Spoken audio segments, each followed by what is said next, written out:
DJ Immortal, live in the mix. Alright, Outlaw Radio Live fans, we are live in full effect with G. Wayne, also known as Gangsta Wayne of the Young Murder Squad. How you doing this evening? Man, I'm doing good, DJ Immortal. What's the deal, man? Oh, man, first and foremost, before we jump into this quickly, I have to say, I grew up on your guys' music. I am a huge fan.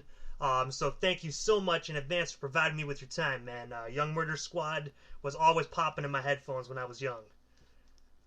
Oh, man, I appreciate it, man. Appreciate you taking the time out, too, to interview us and, you know, get to know what's going on our side right about this time of our careers. And I do want to ask you this, man. So it's probably going to take you back quite a few years, but what made you decide to get into the music industry from the start? Man, just the love of hip-hop, man. I can remember I used to be like a crazy music head. Like when my sister really introduced me to hip hop. I'm talking about going back to the days of MC Light. I used to always hear playing MC Light in her room, and once I heard a specific song that she did called Cha Cha Cha, that right there took me into the world of hip hop. That's how I can still remember it. Probably was around 1988 or 89. And ever since then, hearing MC Light, I never looked back. Have you ever had the privilege of meeting MC Light since you've been in the industry at all? No, not at all, man. That'd be great if I was able to come across that, meet her, and I never got a chance to personally meet her, though.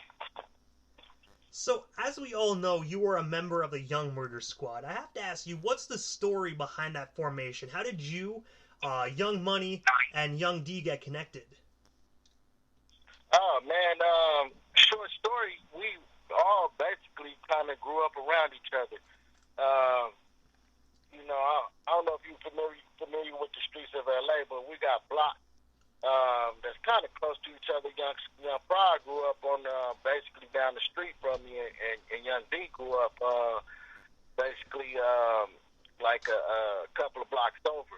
But me and D started together through our homie Jake, which was one of D's best friends.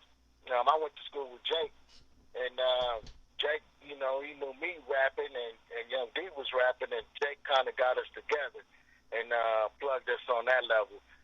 Young Money came during the process of us, after we hooked up with Havoc. Havoc had created an independent record label, Havoc the Mouthpiece from South Central Cartel. He created an independent record label to where he was trying to put together. And at this point in time, Pride had moved to the east side where he was best friends with Young Money.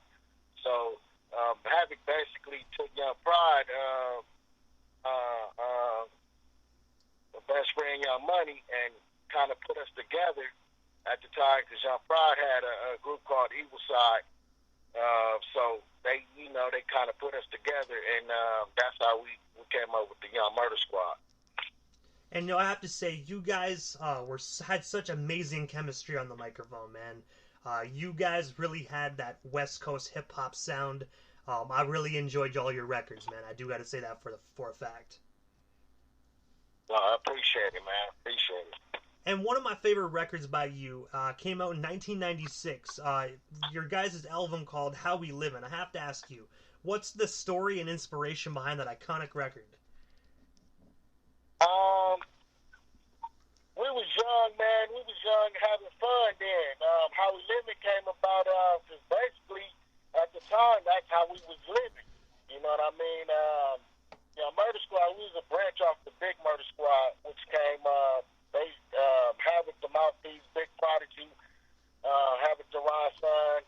They had created a kind of a mega group, I would call it, off the South Central Cartel called the Murder Squad. So that was right before the Young Murder Squad came. That's how basically too we came up with the name Young Murder Squad based off of the Big Murder Squad that had consisted of Big Mike, Ice-T, Spice One, Big Prodigy, Young Prodigy, Havoc the Mouthpiece, all the members of South Central Cartel. So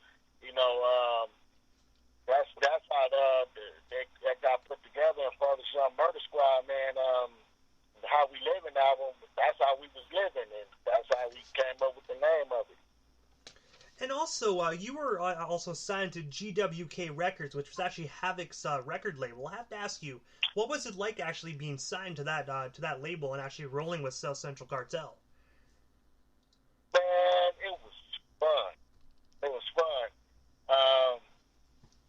Besides the business aspect of it, we let bygones be bygones. I ain't gonna get too deep into that. I'll explain, later on. But being a young 16, 17-year-old guy, rolling, being signed to an independent label, all we wanted to do was music back then.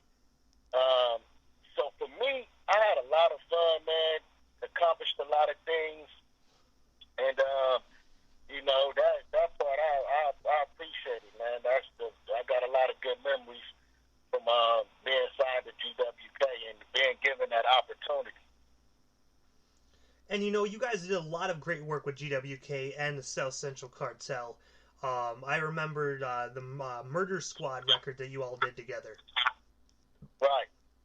That was completely slapping, man, front to back. Oh, man, appreciate it, man. Appreciate it.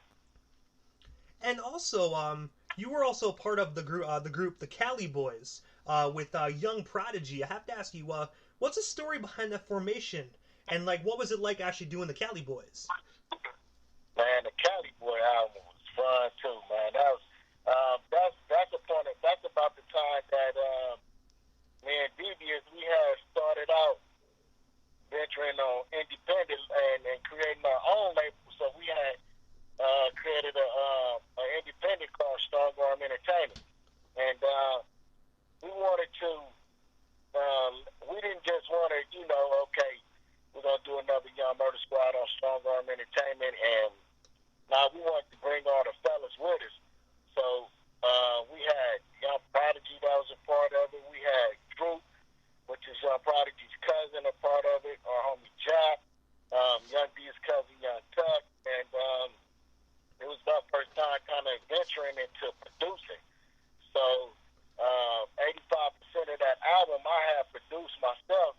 And then we got a couple of dope tracks from Big Pride, man. We just all put it together in the pot like double and cooked it up. It was hella fun. We had first two. This is when we first purchased our own home studio at the time. So we had our own home studio. We did it in the garage at the homie Chap house, and man, that was a hell of a time, man. That was a hell of a time. Dope album.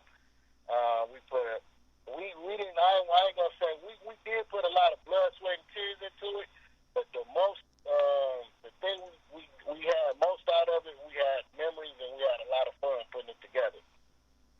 And I have to ask this, because I noticed you guys only had one record that came out with the Cali Boys. If you don't mind me asking, what made you guys decide to only do one record? Was there label problems or something, or what made you guys decide to only do one? Man, you know what? That's a good question, Immortal. Man, we talk about doing another one all the time. We just, some of the same people still not around no more, like Young Tuck. But pretty much everybody else is still around, and we could do it. We could. All we have to do is get together, man, and really map it out and do it, man. I'd love to do another Cali Boy album. And since you mentioned it, I'm going to, as soon as I'm through with this interview, I'm going to start calling up the fellas and see if we can get another one cracking. Well, hey, if they're listening to this right now, we're nudging, Cali Boys reunion, let's get it. Yeah, most definitely, man. And also, you were featured on Shakilla's song "Murder Squad for Hire." I have to ask you, what was that experience like, and how did you get connected with Shakilla? Shakilla was a label mate on GWK with us, man. Actually, she was on there first. I was having the Mouthpiece first artist. So when she was doing her album, we was there the whole time. We was there whenever if she needed some assistance or whatever. We was right there to help her out, man. And we, that was our label mate right there. We was like family. So, Shakilla, that's my girl right there, man. So I also have to ask you as well, since we're on the, before we leave the topic of the Murder Squad, a couple months ago I actually had the opportunity to interview Young D, and he brought up that you guys are still together and you might be making another record. I want to ask you, if that's true, like, well, what can our listeners expect from that up-and-coming record, sorry? Man, we got some high West Coast shit, man. This album is, it's a little bit piece of all of us, and this album is, I say, like 90% done, and I was going to give you a sample of it today, but I said, you know what, you got Young Money coming up on the interview. I want you to have us all on here together, Young Murder Squad together, and when we debut, we're going to play it on your show first. We're going to give it to Outlaw Radio first before anybody else get it. When you get that Young Murder Squad interview with all of us together, we're going to debut it then. But you're going to expect some hot West Coast shit. You're going to hear a little bit of a twist from the South. You're going to hear a little bit of twist from the East. You're going to hear some real hip-hop, and then you're going to get most of all some real West Coast shit, some How We Living type shit, some Young Murder Squad shit. I gotta say, first and foremost, man, that would be an absolute honor to have all three of you individuals on the platform. I think that would be a dope experience. I'll tell you that for a fact. So whenever you want to set that up, I will most definitely make some room for you three. We'll do. We're gonna make that happen as soon as possible. So you were also featured on the Go Hard, the Untold Story of West Coast Hip Hop soundtrack. I have to ask you, what is the story behind that, and what was it like actually doing that soundtrack? Man, it's always fun. Whenever I do music, man, I don't take it too personal. I don't get I gotta have a hit. I just have fun, man. I just write. I just love it. I just do it. And Havoc reached out to me. He was like, man, I want you to hop on this song with me for my movie soundtrack that I'm doing, and have the mouthpiece. That's my boy. We still talk from time to time, and I got on there and I blessed the track, man. And man, that's what's up, man. And also, you produced Devoted to the Streets' album Thousand Island 2. The song Filling Up Them Jeans. I have to ask you, was it a different experience producing rather than being actually on the record, or like did it just come naturally to you? Man, it just come naturally to me. I'm a musician here, man. My wife sings. My kids do music. I got two sons right now that's hot to death, Papa XO and Lil Zion the Great, man. Papa XO, he got music out right now on iTunes that y'all can check out, and this music is in my family, it's in my blood, you know what I mean? So, far as the production side of it, man, I didn't come into the game thinking that I was going to produce, I just did it, you know what I mean? And we experimented a little bit, and once I came up with a sound that I felt like I liked and I rolled with it, I started letting people hear it, and I was getting positive feedback on my beats, and that was all the motivation I needed to keep going forward with it. And when you brought up your son, Papa XO, that was actually next on my list. Can you tell us a bit more about your son's music, and also what else can we expect from Papa XO? Man, if you go to iTunes right now, and anybody that's listening, y'all type in Papa XO. He on all digital platforms, or he's West Coast out, but he's not West Coast like his dad. He's a different type of West Coast. This age is a little bit different from the 90s era. So he still got that hardcore street life, telling you what's going on, but he laid out a little differently, and it's dope. You know what I mean? He got his own style, so when you hear Papa XO, you won't hear Gangsta Wayne. When you hear Lil Zion, you won't hear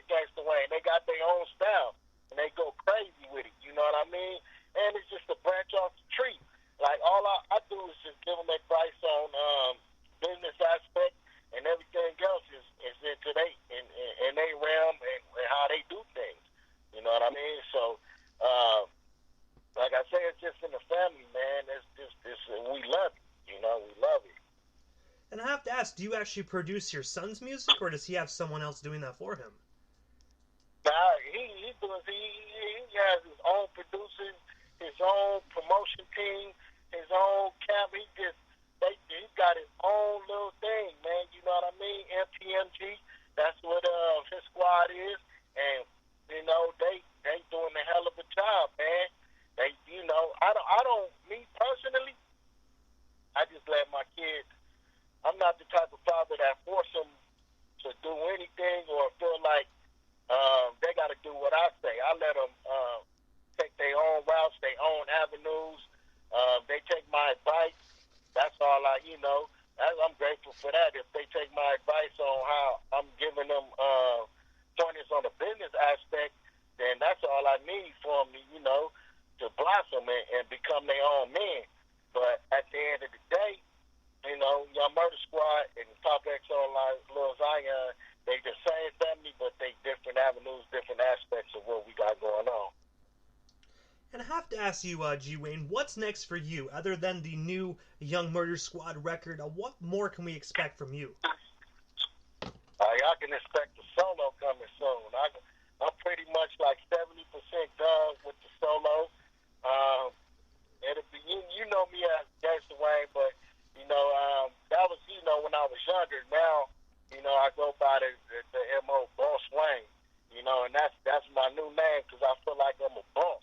You know what I mean? And more of anything, I'm taking the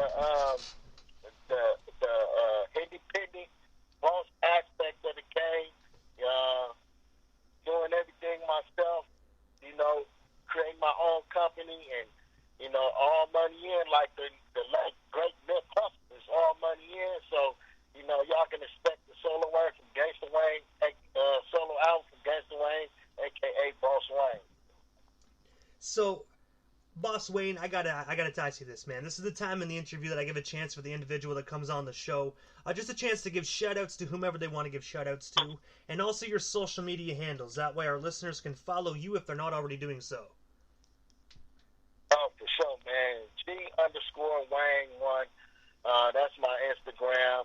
That's my Facebook. Y'all can hit me on G_Wayne.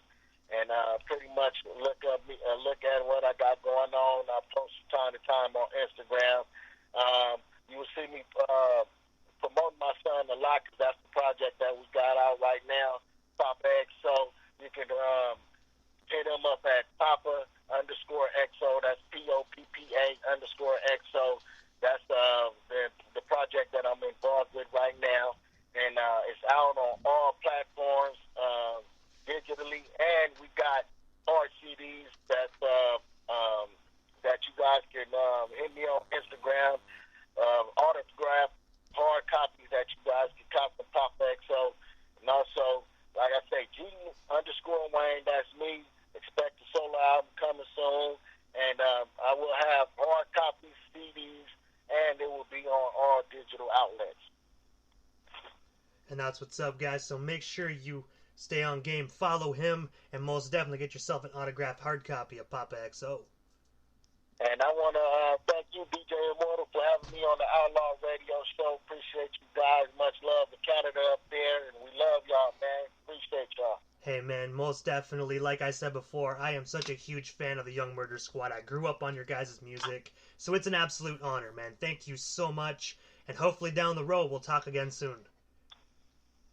Oh, yeah, most definitely. Hey, we got Young Murder Squad coming, so, hey, don't forget about it. So I'm going to hit you up, and then we're going to get that Young Murder Squad interview jumping off so you could be the first one to blast that new Young Murder Squad single, which we got ready, but I want you to get us all together so we can debut it on Outlaw Radio and DJ and more. Hey, I'm going to say this quickly before we end this, man. I'm not going to gas you up. Whenever you want that to happen, hit up my DM, and I will make sure you get a date and a time minutes after that message, man. That is an honor, and I'm looking forward to hearing from you. Yes, sir. Appreciate you, pal. You have yourself a wonderful night, man. You too.